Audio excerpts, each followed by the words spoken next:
नवाब मलिक ने कहा है कि वो अपने लोगों के साथ मालदीव्स गए थे, घूमने के लिए गए थे और कोविड के टाइम पर गए थे, कुछ फिल्म स्टार्स के साथ गए थे, जिसकी वजह से अब उनका ये रिएक्शन आया है। दो पक्ष है इसके। एक तो ये कि वो कह रहे हैं कि हम इसको लीगली उनको स्यू करेंगे या जो भी वो एक्शन ले जाएंगे। दूसरी तरफ आरोप ये लग रहा है कि क्या बहुत पर्सनली इस केस को ले रहे हैं, क्योंकि आप जर्नलिस्ट को ही देखिए, हमारे बच्चों से लेकर हर किसी पर आरोप तरह तरह के सोशल मीडिया पर लगाए जाते हैं, उनमें कहां तक कौन किसको जवाब देता फिरेगा। लेकिन दूसरी तरफ जिस तरह से ये मामला आगे बढ़ रहा है, वो सत्यमेव जयते लिखते हैं, तो वो भी एक सेंटर बन गए इस पूरे मामले में। इस पर आपका क्या नजरिया है जो उन्होंने जवाब दिया है अभी? अंजना जी, मैं पर्सनल किसके बात तो टिप्पणी नहीं करूंगा, लेकिन जब हाई प्रोफाइल जब कोई ऑफिसर इन्वेस्टिगेट करता है तो उनको सावधान की बरतनी होती है। मैंने ये कई बार 93 बॉम्बे बॉम्ब ब्लास्ट के देखते आ रहा हूं, कई मामले ऐसे चलाए कि जिसमें कई बार उनको एक और एंथुजियाज्म होता है, लेकिन और एंथुजियाज्म अगर ऑनेस्ट होता है तो मुझे लगता है कि उस पर सियासत करने की कोई जरूरत नहीं। हमारे देश में यह दुर्भाग्य की बात है, कोई ऑनेस्ट ऑफिसर अगर कोई इन्वेस्टिगेशन आगे बढ़ाता है और उसमें मुलजिम अगर हाई प्रोफाइल होता है तो उस ऑफिसर को बहुत कठिनाई से सामना करना पड़ता है। और जो आज हम ये मामले में देख रहे हैं, जो इस तरह से पर्सनल अटैक हो रहे, बहुत निंदनीय है, घृणास्पद है।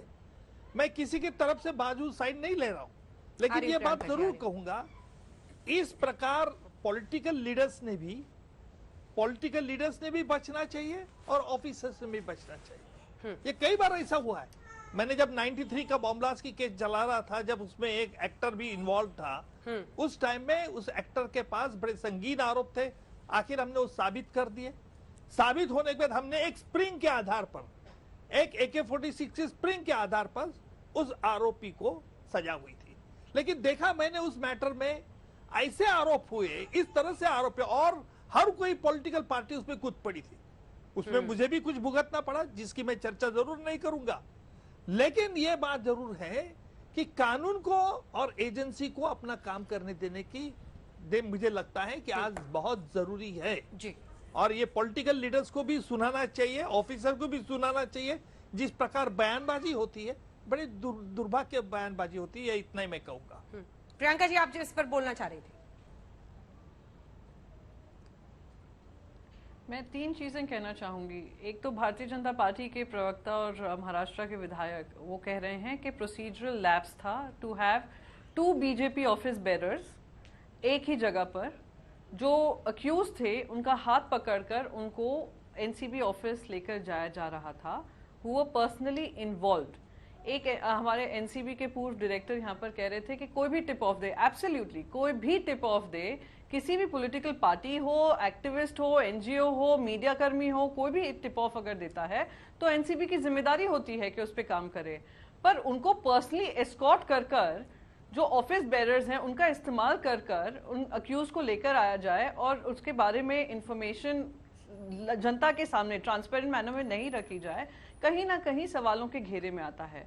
Last but not the least मैं यहाँ पर कहूंगी, बिल्कुल अपराइट ऑफिसर्स अपना काम कर रहे हैं, बिल्कुल समझ में आता है। अपराइट ऑफिसर्स ट्वीट कर रहे हैं, सत्यमेव जयते कर रहे हैं। बिफोर इन्वेस्टिगेशन इज ओवर उन्होंने सत्यमेव जयते कर दिया है और इन्वेस्टिगेशन काफी सवालों के घेरे में आ रहा है। And I am sure Ujjwal Nikam जी भी ये मानेंगे कि जहां पर ऑफिस बेरर्स एक पॉलिटिकल पार्टी के एनसीबी को असिस्ट करते हुए पाए जाते हैं, टिप ऑफ नहीं, असिस्ट करते हुए बकायदा ऑफिस तक लेकर पाए जाते हैं, सेल्फी खींच रहे होते हैं क्योंकि वो एक सेलिब्रिटी को पकड़ कर लेकर आए हैं, तो कहीं ना कहीं ये ट्रांसपेरेंसी मेंटेन करने के लिए, एनसीबी की जो ट्रांसपेरेंसी से ज्यादा एक क्रेडिबिलिटी है उसको मेंटेन करने के लिए, ये राजनीति नहीं है भाई साहब, ये उसकी क्रेडिबिलिटी का सवाल है। क्रेडिबिलिटी पे सवाल उठेंगे, उनका जवाब दे।